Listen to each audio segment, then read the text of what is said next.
execute. There was an MRT myth about certain line stations are a bit further apart because there was a plan for Disneyland to Yio come Chu in. Kang and Khatib. So myths can become realities. How about that? Wait, what? What's the problem with our public transport? This is your daily Ketchup. Boom.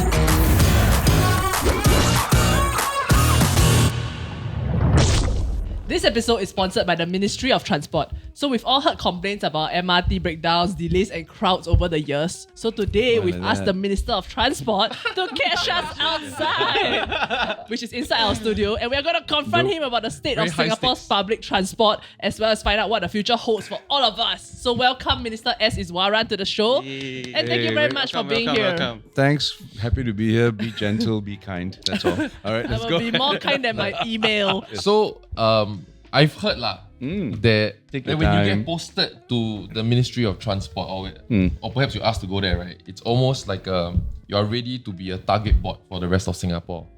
Or some would say it's where ministers go to die lah. Oh. So you mean the Would you T agree? in you're saying the T in MOT is terminal, is it? Yeah, sure. Or like, No, I think you can also think of it as the T is transformation. I don't think. Wow. I mean, in the end, well, you know, chim. Huh? yeah, sure. No. But I think you got to go on the basis that basically it's a tough ministry because it hits, it touches a lot of lives. It hits us all in different ways. So everything you do has an impact. But I think if you're able to explain it correctly, well, and do our best, I think people Like can when really you- understand lah. When you were first appointed though, Yeah. was it like a... That was when I was first asked. Then I said, interesting. that was my reaction. but in general, all the things I've done in government have been quite interesting. And so my I see, first I see. reaction was always, never That's thought of true. that. MTI stuff, so... So, Minister, for yourself, right, you've actually worked in many different ministries. So currently is Transport and MCI and also MTI and previously PMO, Home Affairs. Education. Yeah, Yeah, education, you're So- reminding me of all my past sins. Yeah. Okay, carry on. Yeah. Carry on. If it's possible to pinpoint, right, what would you say has been the most memorable moment in your career so far? Yeah, I think it's very hard to say one memorable moment, frankly. Okay, because, say three, there's so many things and sometimes things are in the public eye. Sometimes things are in private. Some things are big, some things are small. I'll give you an example. I mean, one of the projects I was involved in, major moves very early in my career when I came into government, was bringing the Formula One to Singapore. Oh! Yeah. So I was in MTI. This was in 2006 when I came in and we worked on it. And it was a big thing because to bring the race to Singapore, to run it in our city centre, It's like a hear me out moment. Yes, exactly. It was a hear me out moment. And why do you want to do this? Why do you want to shut the roads and do this? What is the benefit to Singapore? Now, when people look at it, it seems like so obvious, right? I mean, people. I mean, of course, there's still some people who are not happy about it, but by and large, people see the benefits and it's put Singapore on the global map. So that's one sort of thing. But we also do things behind the scenes or things that are less obvious to people. So, for example, we negotiate free trade agreements with other countries. I mean, what is that, right? But actually, it allows we just did one with the European Singapore free trade agreement, EU Singapore. And those sorts of things make it easier for our businesses to work across borders and it creates new opportunities and work and things like that.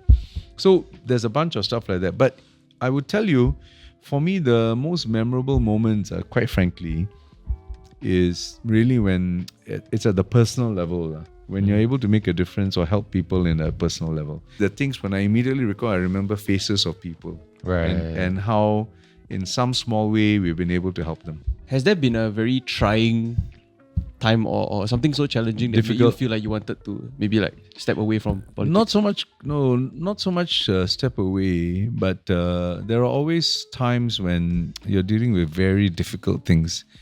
And that's when it really tests your commitment and, because you got to stay the path and get things sorted out. So for me, one of those very challenging periods was in 2012, if I remember correctly.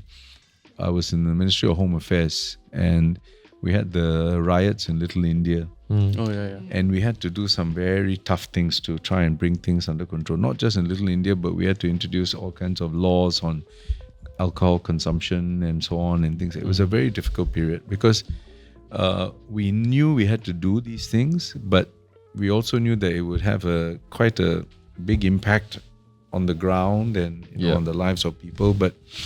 And so when you're going through something like that, I always tell people, you basically have to ask yourself the question, after you've had a very rough day at work, and it's true for all of us, you go home, you sleep. The next morning, how do you pick yourself up and go back to work again? What motivates you? That's the key thing. So I wouldn't say that I ever had a stage when I thought, chuck it all in kind of thing. That was not quite it. But there are very challenging moments, and that's when you have to really draw from inner strength and from your family and so on, because it's quite tough getting things done there. We've had other challenging times, like when I went to MCI, within the first few months there was the cyber attack on Sing Health. Right, I remember that. About 1.3 million accounts were, they extricated the data and so on. So the responsibility for the data was within Ministry of Health, but MCI and in my role we were involved in the cybersecurity side. So that was also a very challenging period because we have to find ways to. So, on the one hand, we're telling everyone, let's go digital, everything is going very convenient, etc. But then if something like this happens, it shakes the confidence.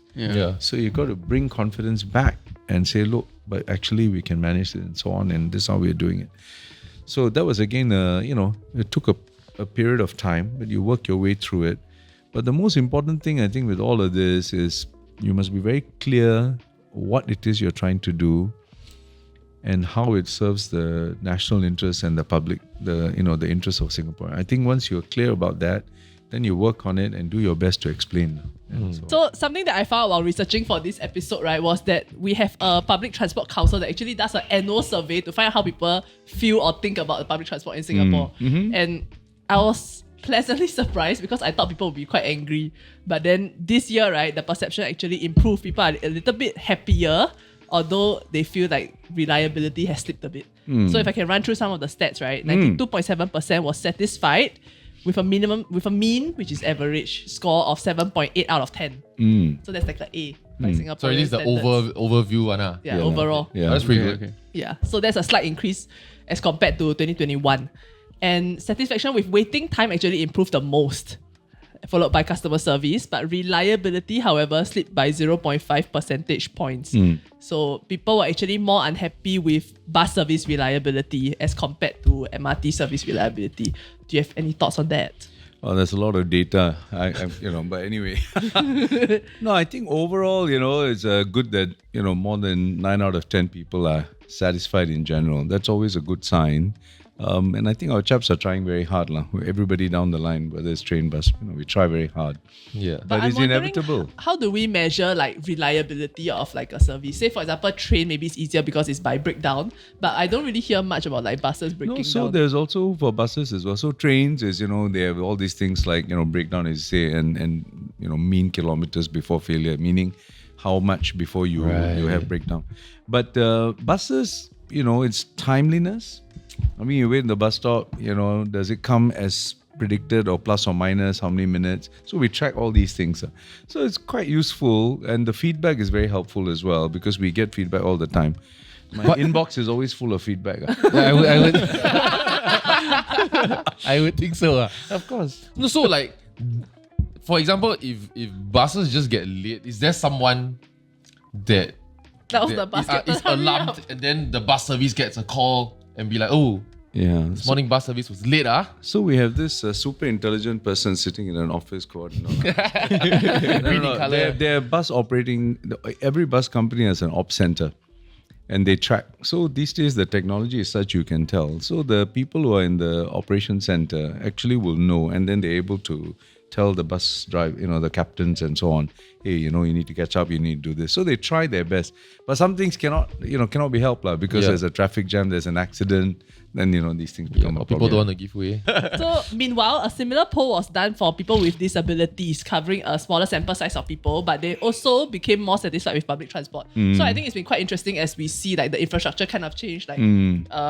One of the main ones that we witnessed is the bus having the ramp for the wheelchair to go up and all that. And then a lot of our transport has also upgraded So Yeah. buses now have charging ports. Then Yes. they move the doors and the staircase. Buses now have charging ports. Yeah. When's Eh, the last your time you took a phone? bus? Yeah, for your phone. When you last take a bus? You see, now we know. Sometime back. Sometime back. Bus you also are. got 3 doors now, you know. Are you serious? There's the bus driver's door. 4 doors.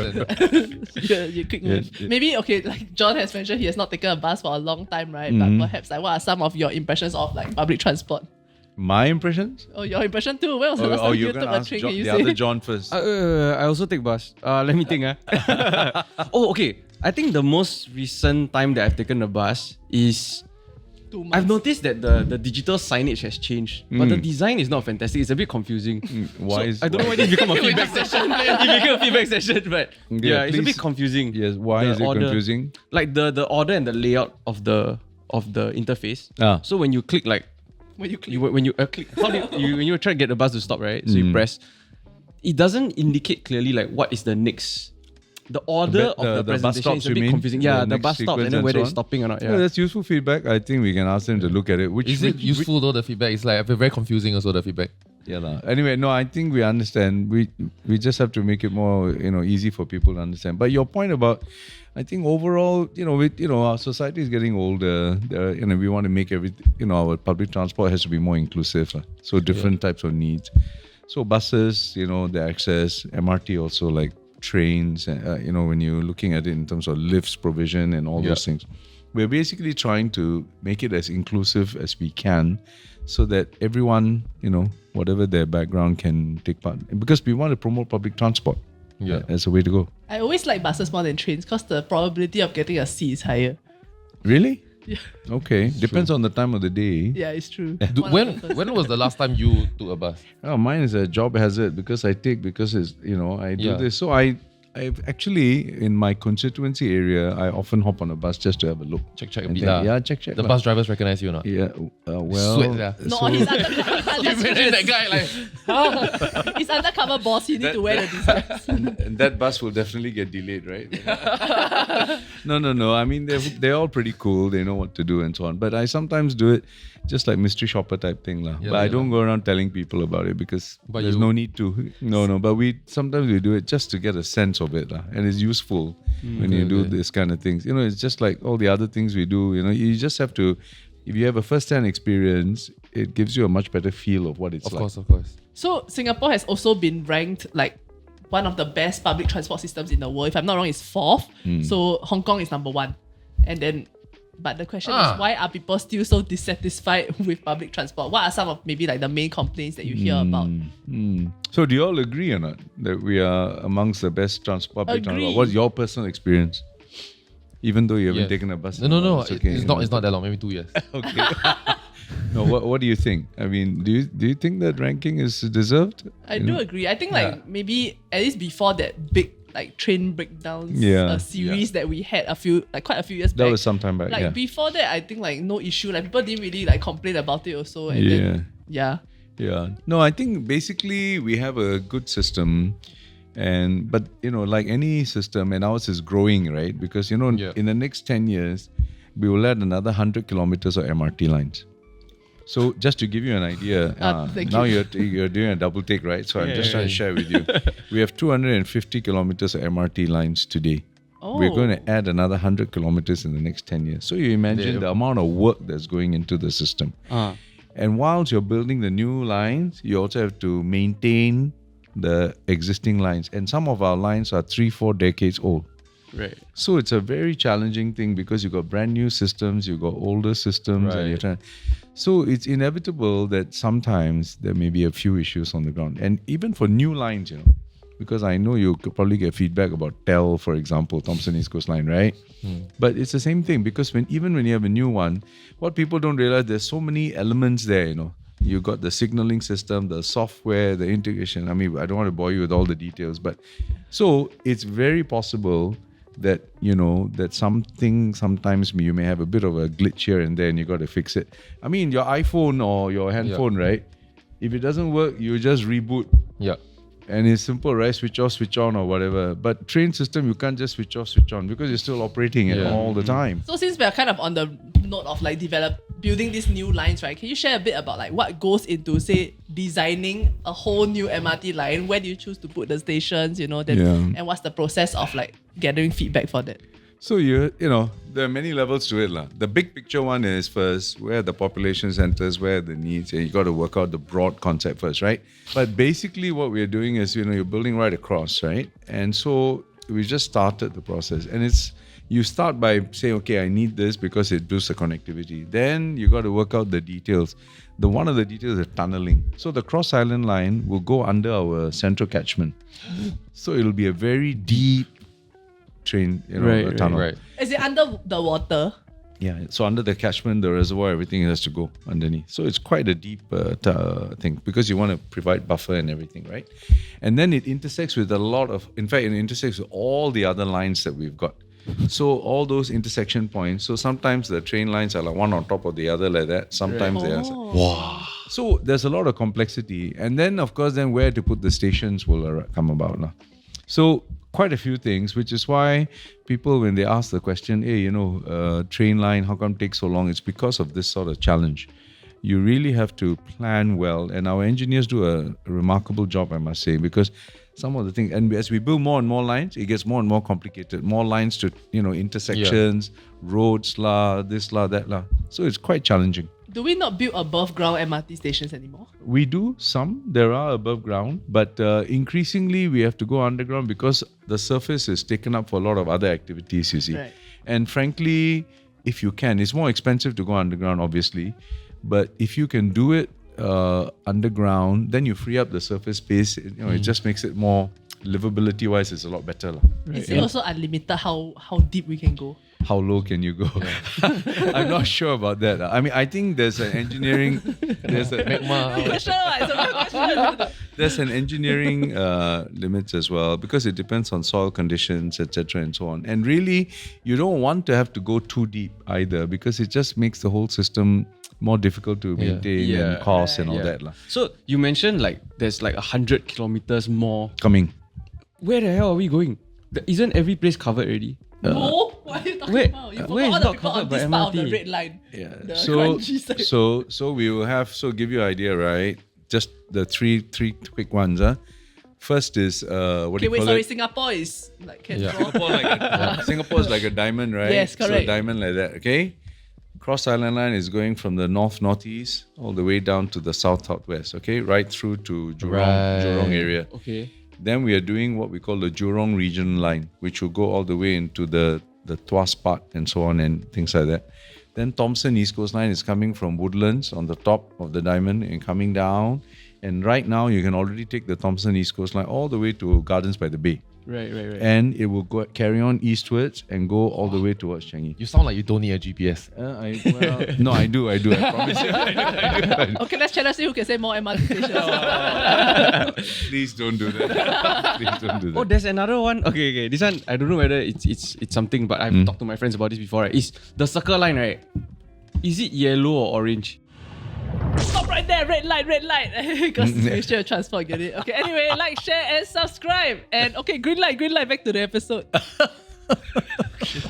a good question. No, really. Because from the beginning, right, everybody was saying it's the yellow line, line. Then when you Google it, it's actually the official color is orange. Nobody calls it that. Everyone calls it Circle Line. Exactly. Don't go and call. Just your Circle Line. We're running out of all the easily identified colors already. There's no more already. Unless we go black. Yeah, we got black and white haven't do it. White, how to see? Yeah. We have to change the color scheme. The background put outline. The red stroke. The red stroke line.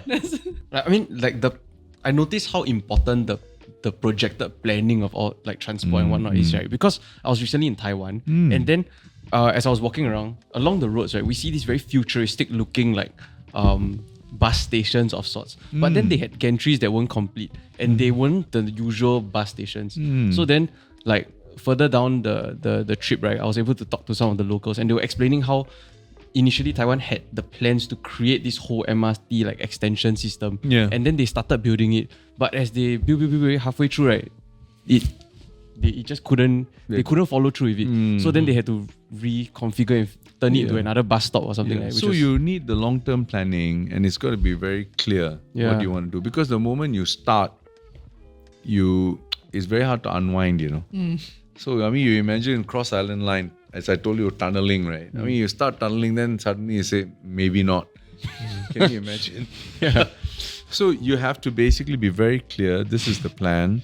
This is why we're doing it. Do all the analysis up front so you can make sure that the decision you make is a well-informed one. Okay, but so one of the comments that we found on like a Reddit is regarding the Thomson East Coast Line, which you mentioned, which says, new section of line broke down so soon. Yeah. So I mean, I must say that, you know, it's unfortunate these things happen, as I said, because they call them, you know, teething problems. Sometimes even after, you know, they test it for months, you know, before we actually open. Yeah. So you all know, right?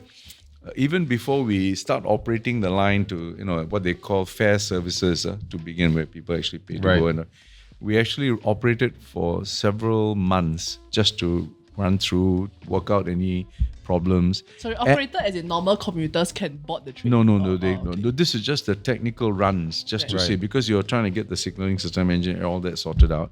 And then they will do the, you know, the opening to the public where you can ride for free for a weekend and things like that and so on. So all those things happen as part of the overall planning. But despite the best efforts, sometimes these things happen. So it's very unfortunate. And I hope people can bear with us, because normally what they say is they call it the bathtub, you know. When you have problems with the system, right, it either happens at the very early stage when there are teething problems or things, or when it gets very old. In between actually is all right. Right. So that's why normally when we try and minimize the upfront problem, but can't be helped. Sometimes it's like that. So I just hope, you know, commuters can understand and bear with us. But having said that, the guys, they try and work very hard to recover, whether it is, you know, bus bridging service and then quick turnaround, you know, whether it's a stalled thing or something like that. So generally there's a good system in place for recovery. Do you get a phone call whenever a train breaks down? Does it escalate to you? It can't be right? No, I get, as I said, I have an inbox. Yeah. Yes. No, so I get emails, very useful feedback sometimes. Sometimes, of course, people are a bit frustrated and I can understand that. But generally, it's very useful feedback, constructive ideas. So normally what happens is we have a team that looks through the feedback, and then I normally ask to see how we are responding to it, because I want to make sure that we are doing this, you know, in a way where we take all the feedback seriously. Right. Of course, where, you know, it's something that you can't help because of, you know, problems or challenges beyond our control, we have to just say so. Right. Okay, let's go into some of the comments since we're on that note. There's, on the bright side, hi Shanda. Shanda on Reddit says, honestly, I feel like a lot of Singaporeans don't realize how good our public transport system is, since they don't really get the chance to experience what the day-to-day is like in other countries. And she kind of compares us to the public transport system in the UK, which is not as good as ours. I thought this is a complaint section. No, it's not. It's not. No, I think we should recruit Shanda and then we can get her to help us. No, I mean, you know, comparing with other countries and cities is okay, but, you know, actually at the end of the day, we just have to make sure that we are doing the best we can. So, I mean, we do compare with other cities because it's a useful metric. Yep. But the circumstances, conditions vary, you see. I mean, your system may be a lot older, a lot younger, very different kind of model and so on. So all kinds of considerations. But on the whole, I think we've, you know, our teams, you know, LTA and the public transport guys, they've done a reasonably good job. But there's always room for improvement, which is what we're always chasing. What is some of the stuff that we are maybe in the near future are improvements that we can see? So I think one of the things would be what I call FL, you know, LM, you know, which is basically, FMLM, first mile, last mile. My God. Okay, anyway. Okay, but basically the point being that we need to not just do the, you know, I told you 100 kilometers and so on, but how do you get to the bus stop? How do you go from the train station? And from the train station, how do you go to your destination? Oh, okay. Right? Yeah. So those sorts of things are areas that we are quite focused on as well, because the first mile, last mile connectivity makes a big difference in terms of the overall experience. So, it's, as you say, weather, right? But, is it a covered linkway? Is it a good path for that seniors or people who need to use, say, wheelchairs or other things they can, do so, navigate without any impediments and so on. So barrier-free type thing. So we are looking at all of this now as an important part of extending the system and making it more inclusive. All of this falls under MOT. Yeah. You are surprised? Yeah, I'm surprised because it's like the road outside, ma. I thought it's only how the things operate that falls under MOT. It is very, very tricky, okay? The road is LTA. Then the grass next to the one may not be LTA. It could be somebody else. About that. After that, the path could be LTA or could be somebody else, and so on. There are a lot of, because, partly there's So they just push the rubbish to the other No, no, but there's a method to the madness because you need to assign responsibility because the maintenance and the care and all that falls, right? And you want to be very clear. But having said that, so LTA does do a lot of these footpaths and connectivity. Of course, if it's in your rail corridor and all that, then NParks does those things. So it just depends. But in the end, the most important thing is whole of government work together, just make it seamless as much as possible for the citizen. Does it mean that, like the grand plan when most of the things are done, right, that we can expect to be 1 mile away to the MRT from anywhere in Singapore, reasonably? No, I think basically we want to make it such that you can get to your MRT station, in say about 10 to 15 minute walk at the most kind of thing, or to trying to do that. Or is it? I can quote Minister's speech from 18 January. Thank you. When completed, 8 in 10 households will live within a 10-minute walk. Yeah, 8 in 10 households. Yeah. So there will be households that are outside that. And as I said, it also depends on your comfort level, how you walk and things like that. But how fast you walk? no, I mean, but it's a real issue, right? Because if, say, you're a older person, sometimes you may not be able to walk as fast, you may need assistance and things like that.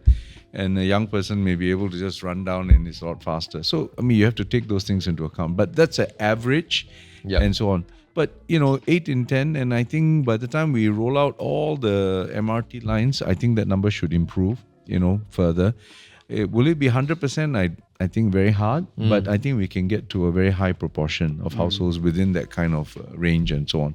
It can make a big difference in terms of accessibility. Right. Beyond the public transport system, right, what are some other things that MOT does that the public is not aware of? So you see, air transport. So a big part of our work has been about recovery from COVID for Changi Airport and restoring the flights and connectivity. So MOT covers both land, sea and air. Right. So, for example, all the things to do with Changi Airport, flights, and all through COVID, for example, and coming out of it now, and now finally we're at about 80% of what we used to be. But 1 year ago, it was, not even half that. It was a very challenging time. And similarly, the other area we work on is maritime, sea. So your port, Tuas Port. The moving PSA. of the mega port, that's under MOT as well. Oh, wow. Tough, So there's quite a lot of things going on, you see. So it's not, of course, we all know about land transport because that's the most obvious thing. Air, I think for many people, they also, we travel or what to interact. But, there's a whole bunch of things going on that people don't see or don't really fully see because it's not in the public eye so often. Yeah. Wow, that's interesting. So one of these, one of the innovations that I read about, right, is electrifying hovercraft. So we want to make like EV boats also. Essentially, all of us know the importance of sustainability. It's a key thing. So one way of doing it's not the only way, but one way is electrification. So cars, that's why we are pushing on electric vehicles. But electric vehicle, people buy a car in Singapore, say if you buy an EV, then they have this thing called range anxiety. Yes. You know why? Because you charge, it gives you maybe 300 to 400 kilometers. So they worry, what if I run out? I mean, a place like Singapore, 300-400 kilometers gets you to a lot of places. You don't need to charge so often. But people still have that background concern. So that's why we are now building charging points in every HDB car park. And over the next 3 years, every HDB car park will have at least 3 charging points, but probably more. So that helps as well. But the electrification in general is one way for us to be more sustainable, lower the carbon footprint. Because if compared to, say, driving an ICE car, internal combustion engine car, if you drive For one moment, I was thinking of something completely different. I know. Compared to an ICE car, if you drive an electric car, your carbon footprint is half. Right. So just to give you an idea, you drive the normal petrol car, you drive EV, half. You take train and that kind of thing, it drops to 10%. Right. Your footprint is down to 10%. And then, of course, if you walk or cycle, then it's almost zero, except for the CO2 you exhale. Anyway, yeah. But basically, that gives you an idea. So all of us can make choices, you see. It doesn't mean driving a car is a bad thing, but you can decide, you see, every journey you make. Yeah. Do I take a car? Or is it better to take the MRT here? Can I walk, cycle? All kinds of options there. I mean, it's great. I feel that the government's trying to sustainability and stuff, right? But right now, I think there's also a crossroad in terms of technologies for EVs and hydrogen vehicles. Yeah. What happens if after spending a lot of money, we make it within 1 kilometer range? There's just electrical charging point for every vehicle already. Yeah. And then hydrogen technology takes over. You should come into, you want to come to MOT and help us with planning? No, what happens then? You know what I mean? Your we next lost so career. much money. No. So it's very good point. No, because every decision that we make or this sort of thing, you got to be clear. So what we try to do, we're not trying to bet on the technology. What we want is to make sure that the outcome, what is the outcome you want? Basically cleaner energy vehicles. It can be EVs, it can be hybrid, it can be hydrogen, doesn't matter. So we must make it such that our system allows all of that to happen. So when we do the EV charging, we are quite clear that electric vehicles will be part of the mix, you see, in the future. Then what we do is we size the EV charging, right? So the first wave of these chargers that we are deploying is almost like a minimal amount. Right. And we don't need to spend a lot of money upgrading the power infrastructure, like the substations and all that. Right. So we just try and keep it at that level. Then we know, okay, what's a pattern like? Then you can decide on the next wave. Right. So it's like that. And hydrogen, actually at the moment, it hasn't quite taken off yet. But if it does, then we have It's gaining momentum though. There was one that was pretty fast, I think in Australia or something like that. Yeah. Yeah. But, so do you drive, right? You drive for... Not EV lah. But it's an affordability issue. No, do you drive a hybrid? No. What's worse, I drive a COE car. But is Singapore trying to move to become more car-like? Because recently there was news about, the Orchard is converting, and then in future Teng Au, and I mean at least the ground level is also going to be car-free, right? So Not is so that much what we're car-free, but car-like Car-like, generally, yeah. So I think we want to go in that direction. There's an interesting article just in today's papers about how the younger generation actually are not as enamored of owning a car as in the past. Because actually, if you think about it, right, you got public transport at one end, owning your own car at the other end. In between, you got all kinds of other solutions, like say point to point, like your Grab or whatever, taxis and so on. You also have now, and we're trying to promote this more, car sharing. Yeah. So you can say, whether it's your Blue SG type of thing or some of the other ones, Get Go and all that, all different models. So what happens is increasingly you have choice, you see. And that's the main thing. The more choice we can give you, then you can decide. And younger generation in particular, I think because it's a new reality and more comfortable with all the apps and the interfaces and so on, I think tend to adapt to this faster. But even, older groups are responding to this and starting to recalculate. Minimally switching to EV or hybrid type, but in some cases even re-evaluating, do I really need a car or can I do other things and so on? Yeah. So I think it's good because it makes people, the most important thing is, right, you're consciously making a decision. It's a choice you're making and you understand the implications of your choice. And not something that you just do by default. Because, last time we used to say 5 C's. I don't know whether you all even remember this. Yeah. And one of them was a car, Nowadays, we don't really talk about all this anymore. And that's good because you don't really want all these things to become default status symbols. Actually, they're modes of conveyance. And we should look at it from that angle, first and foremost. It's interesting that it's not just a matter of improving public transport, but more of giving people options such that you dilute the amount of options such that cars, if you take, if it's like take public transport, take car, and now That's right. there's 20 Now you got things. all those So other less things. chance of you choosing That's right. car. And if you start working out, what does it cost me if I buy a car and own it and use it, as opposed to if every day I just use taxi, or if I do car sharing and taxis and Grab or what, Yeah. or if I also combine that with bus and MRT and some cycling or walking, it all becomes very obvious. Then you work out your samsas. Then we start making our choices. You see. Right. So Interesting. the important question to ask at this juncture with all these upgrades and everything, one of the things that we have seen a lot on the Reddit comments is, are fares going to then continue increasing in order to support all these upgrades and all the maintenance? Well, overall, what costs the cost? So you're gonna say must go up, right? Yeah. Huh? Sure. The cost must go up, right? Yes. Right. But, and Wow, I'm such a sellout. see, well done. He's so Wow, angry already. the pressure is No, very the real. costs go up because you look at it. You want to run a public transport system. What are the main elements? What do you need? You need manpower. You need energy. You need the equipment and Infrastructure. maintenance, and right? All of them are rising in costs. So that's one thing to remember. The cost is going up. Secondly, then you ask yourself the question, right?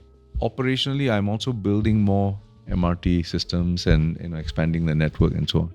So it's inevitable that over time, the cost, even if everything else is the same, I don't even increase the amount of trains or whatever and things like that and just keep it as it is. The costs go up just because of the manpower costs, the electricity costs, and other energy costs and the maintenance and so on. So that's why we are always trying to see how we can manage this. Last year, for example, right, we have a formula for fares. The fare Is there a public formula? It is. It's out in the okay. public domain. You all should have a look at it. But last year, it was more than 13% is what the formula said we should increase the cost of the public transport fares Right. by. But we know if you increase by 13%, it's very heavy. I mean, Yeah. very average. Among other so things. in the end, we increased the public transport fares by 2.9%. Oh. Okay. The rest of it, but somebody must pay for it, right? Because the cost is still being incurred, because this 13.9% or 13+% comes from the cost of the electricity and manpower and everything, wages and all that. So the government basically then says, all right, we will absorb that. So we are already subsidizing, by the way, every year, $2 billion for public transport. About Right. 1 billion for bus, 1 billion for train. Right. But last year, we now have another 200 million rolled over because about 10% or so we rolled over. So every time we don't, increase the public transport fare, right, by the amount that the formula tells us because of the cost, it is an increase that we will have to then find other ways to pay for. Yep. And usually it means you ends up being the taxpayer. Of course, we expect the companies to be more efficient. Yep. You must show us savings, productivity, we have all of that. But this is the challenge. It's always a challenge. And it's not just unique to Singapore. Everywhere in the world, it's the same thing. Right. Because everybody wants public transport good, we want cheap and good. Yeah. Right? And fast. And well, cheaper, better, faster. Yeah. So that kind of thing, right? And sort of thing. So it's a Singapore's challenge. motto. Yeah. No, but it's a real challenge. It's a real challenge. But we are doing our best to try and keep it. So we have a public transport council whose job it is to look at this. And they will then come out and they try and balance the affordability against the sustainable, economic right. sustainability, all that. And then they tell us, this is what we recommend. When you first joined, was there any particular individual that was kind of like a mentor to you? Yeah. So sometimes you have mentors, sometimes you have tormentors, But Same person. I think it's been a real pleasure and privilege for me, because there have been a few people who have been very important in terms of shaping my thinking about issues, and I've enjoyed working with them. I don't want to get into a whole list, but I'll just give one example. So one of them is our current PM. When I was the director of trade in MTI, he was a DPM, overseeing economic matters and so on. So I had the opportunity to work with him and so on. So, I think, these sorts of things shape you. We all have people in our lives who, make an impression and leave a lasting impression. So for me, that was one of them. Being involved in so many ministries, right? Do you find time to have hobbies outside of work? Of course. Particularly cycling. Yeah, one of the things. No, I think it's very important to try and find time for family first, my first child, my daughter, was born in my first year in politics. So, that tells you. So was I 7 really years wanted to... I was 7 years old At that in time, your is it? first year of politics. Oh, well, thank you for So I was sharing 0 years old. You're not born yet. Yeah, really, thanks, guys. Really, thanks We're trying to show how much for- experience you have. Yeah, that's a nice way of putting it. Thank you.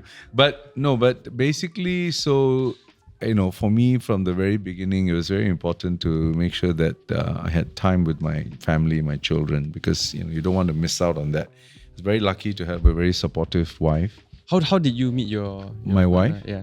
Wow. Now we are getting into No, we were in university. I was overseas. I was in a university college, and my wife was there as well. So that's how we met. So we've known each other for 40 years. No, but who liked who first? Yeah.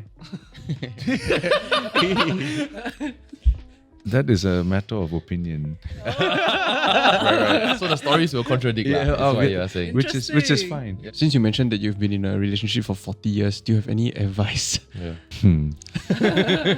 Happy wife, happy life. Well, so somebody once told me, a man who knows he's wrong and admits it, he's honest. The man who The second part. the man who says he is wrong even when he knows he is right, his husband. Actually, I mean, but jokes aside, no. Actually, the key thing I would say is, you must have give and take. That's the bottom line. And you don't treat it as something, it's because you're always going to have situations where you have disagreements or whatever. So it's a question of how you manage your disagreements.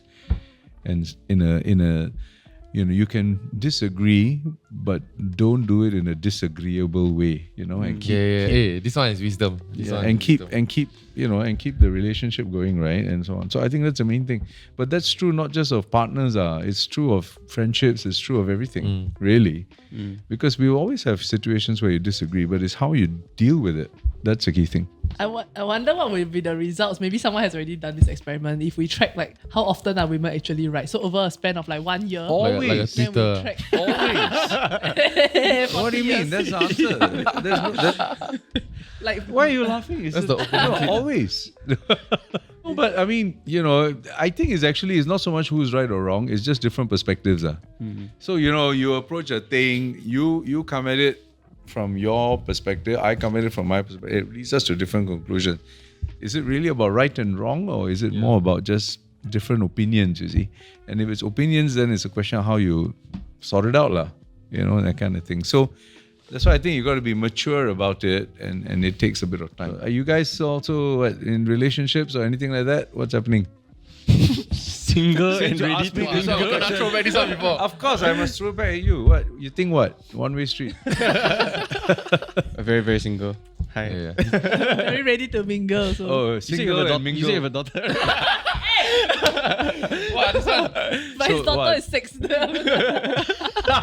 That's not a problem for you. I can wait. So it's like that, the old story, you must have the thing, you must put all the big rocks in first, Yeah. So if you fill it up with all the small sand particles, you have no space for the big rocks. So the big rocks are, things like this, family, friends, your health and all that. So those things were important to me. But then, you also have to find some time for yourself. So I enjoy cycling. Cycling is something that, it's just, when I travel, I take my bicycle with me. Oh, yeah, that kind. Because I what do you mean that kind? It's a The very, work it's a salary good man also kind. does this. No, but it's a foldy, you see, so you can just put it in a thing and then put it and then you take it, right? So it's very useful because when you go to so I've cycled in various cities around when I've gone for work, because it's a very good way to see the place. Yeah. Because when you walk, you can cover ground, but not as much. Yeah. When you're in a taxi or a car or a bus, you see it differently. Yeah. So cycling allows you to go faster.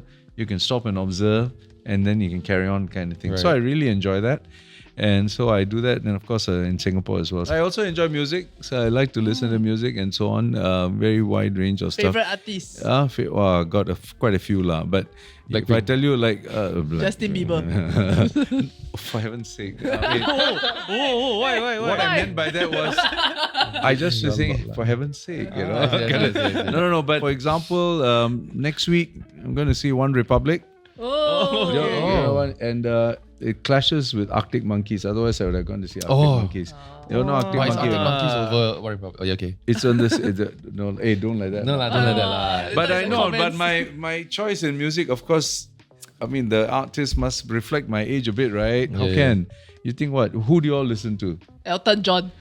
You listen. I like Elton John. But why do you like My Elton John? very first concert I ever been to was Elton John. Oh, no shit. Yeah, with my dad. Really? Yeah. I only know one song. The one he wrote for Rocket Princess Man. Diana. I know 2 songs. Which is he didn't write it for Princess Diana, but he sang it. earlier. What song is that? I think it's called Candle in the Wind or something. Ah, like that. Or like that's a line. Maybe not the title. You mugged up that line and then now you just Huh? No lah, I know. I'm 33 already.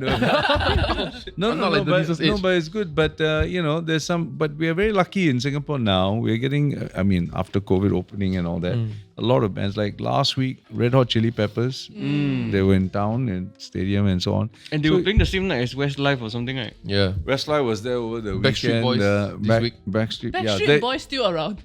They cannot already. Wow, you all. They came to Singapore recently, right? Wow, cannot, sia. They Cannot, barely executing the dance moves. Are you serious? Then they need to catch their breath in between. Quite sad. There was an MRT myth about certain line stations are a bit further apart because there was a plan for Disneyland to Yio come Chu in. Kang and Khatib. Wow. Then after that, there's people say that it's a myth. Are you able to confirm or deny? Do you know what I'm talking about? Yes. But so myths can become realities. How about that? Wait, what? Wow, my wife will Now quit you her can job. be very zen already. My wife will quit her job. She will work go at a and work souvenir there. store. No, I think there are all kinds of possibilities. This sort of projects, bringing in sort of attractions and so on is something that Singapore Tourism Board, Ministry of Trade and Industry, they work on. So when we did the integrated resorts in Sentosa, Universal Studios as part of Resorts World, all that was part of the strategy at the time. Yeah. So I think, you never say never is my attitude. Right. Whether it will be the same, different, all these things can evolve over time. But key thing is making sure Singapore remains vibrant and interesting for Singaporeans and of course then people from outside. So once again, thank you very much to our sponsors for today, the Ministry of Transport. Thank you very much, Minister Iswaran, for joining us and Yay, sharing a thank lot you. of stories with us today. Thanks. We hope that today's conversation has given you more insight into our transport system. For more information, check out the link down below. It's here and it's also in our description box. See you. Bye-bye. Of course I must point Yeah, must point lah, it's right there lah. Down there. Like, share, subscribe. Hong Kong become 2.9%. The Then 0.1% is what for optics. 0.1%. It's like those 199 shop, that guy. 1990. No. so 2.9 is a good number, what? No. Sure. I mean, I don't know. I said, why not 3 lah? Since we're already. Yeah, okay. Do you want to come out and No. say that? I'm such a sellout. I should stop talking.